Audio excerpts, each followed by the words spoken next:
Hey Packlers, this is Hino, friends drive for taking families, protein pack. So lately, we've been having car problems. We've been trying to go and purchase another RV, but our car died. Yeah, we were driving and it just we heard this gurgling sound, and car seems to be driving fine. And after we got to a light, it started smoking. So we're like, okay, so we like, wow, that's weird. So we pulled over, looked at it, was like, okay, that looks. Maybe there's a coolant leak or something like that. So pour more coolant, and we're like, oh, let's keep going and see how it goes. And then it happened again. Gurgled as we were driving, and we're like, yeah, it's back. So we pulled over, and as soon as I pulled over, the car just stalled. Okay, so we're like, all right, so this kind of sucks. So we're on our way to actually go look at the 1999 Fleetwood Bounder RV. It was it seems everything looks good on there. The only thing was just the generator that wasn't working. And I've looked at the generators before, or at least I repaired the one that we had that wouldn't fire or click. And if it doesn't click, it's usually just a solenoid that allows the energy to go through to crank the motor. And if it cranks and won't start, it might be the carburetor. Okay, now if it doesn't click at all, it's probably the control board that won't allow it to click. So that's another thing too. And if it cranks, starts, and you can get it running by jump starting it, because that's kind of what I did to get it to run. I jump started the generator with the device that you can kind of check the voltage, and you can power it with 12 volts. So once that cranked, I knew there was solenoid was problem, but then the switch wasn't allowing it to. So that was the control board. That's like a $250 part. And then once I got it running, it wouldn't charge the batteries. So the one that charged that was a voltage regulator. That's another $250 part. So it took about $500 plus a nice new carb tuning kit, which gives you a new air filter, new fuel filter, a spark plug. I don't know what else was in that kit. But that's what I did to get my current Microlight 4000 generator working.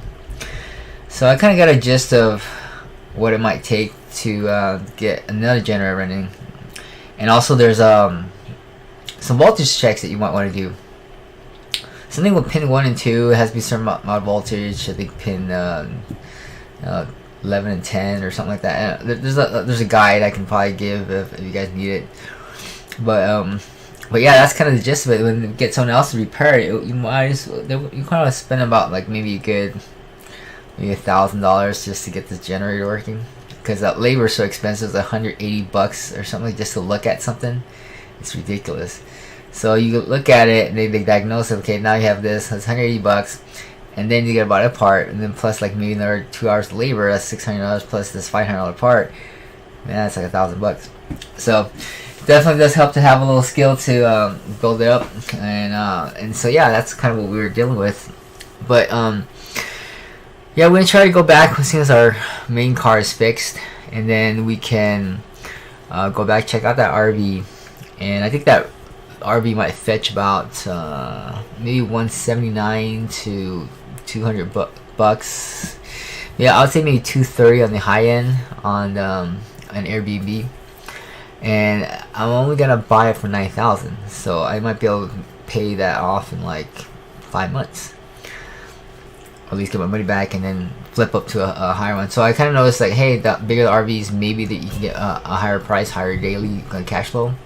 So I might flip my small one to a bigger one and have 2 big ones, and this is a 34 footer, so it's quite big. But if you don't have to drive it, I'm sure people will rather pay a little more for the space, because they usually have parties and while they're camping, with a bigger family. At least more people in it too. So alright, so that's all I have for today. As far as crypto goes, it looks like it's let's see what's going on here. No positions at the moment. It looks like it's going to be rising. I think this is a good sign that it's going to start popping up, maybe a few $100 here. It's the beginnings of one of these guys.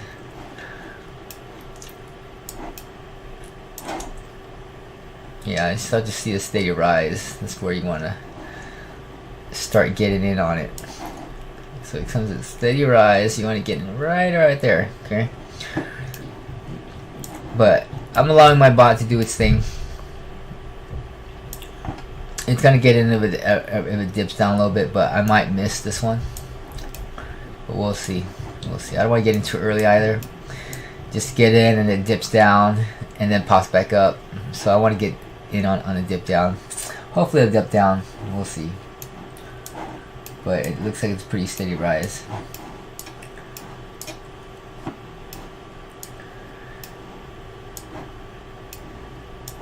And the thing about this is, as it's rising, it's hard to get in. You're like, dude, I want in, and then you finally get in. That's when it takes you. Then it comes down, and you're like, dude, come on. So yeah, it's I mean, it looks great, but getting filled is one thing. So everyone has to do a market order to come up, and as you do the market order, well, you have to gain $15 just to close out a market order, or at least $6 just to break even. So depending how high it's gonna rise, everyone might want to jump in and see how far it goes. So we'll see. I like faster, quicker rises, but you have to be prepared with the trap to get in on it. But who knows? As soon as it kind of goes up to here, it might come down just a little bit, and that's when I'm gonna get in. Okay, it's just kind of the game. So these are a little. What's this? Resistance right here. Like, so we broke this one. There's another resistance here. Once we brace it up a little bit, then it might come down a little bit. Then that's when we get in. Okay. All right. Well, let's see here. Other than that, DCA is doing okay, I think. Just a lot of tiny orders right now.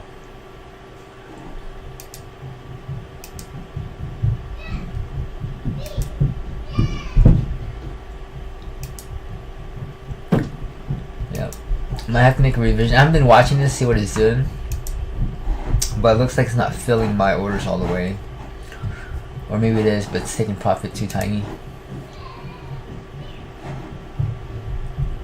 Okay, 2. Yeah, these are little tiny take profits. Might be a little bug on my software. I need to kind of clean up a little bit, so I'll have to take a look at that. Other than that, thanks for watching. We'll talk